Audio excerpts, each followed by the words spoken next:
फक्रे कौम, फक्रे मिल्लत, शियों की शान, शियों की जान, डॉक्टर मौलाना यासिर अब्बास और हुज्जतुल इस्लाम आयतुल्लाह उल उज़्मा हकीम इलाही साहब का अपने दोनों हाथों को बुलंद करिए फिजा में।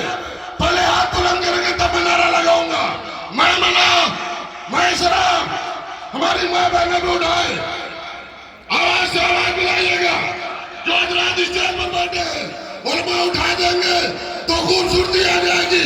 उलमा भी उठा दे।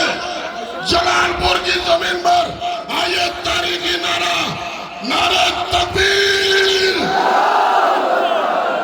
अरे ये आवाज तो जलालपुर रह गई। कल्चर हाउस से ईरान जाना चाहिए, क्योंकि ईरान से खैबर का भी जेल जाता है। वो नारा निस्तो नाबूद कर देना दुश्मनों को। आवाज निकालिए, नारे तकबीर,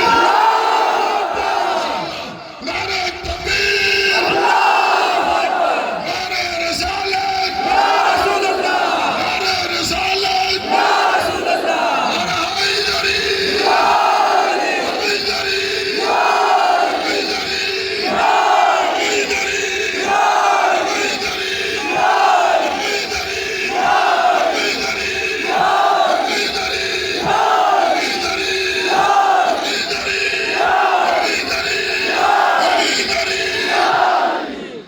आखिरी नारा।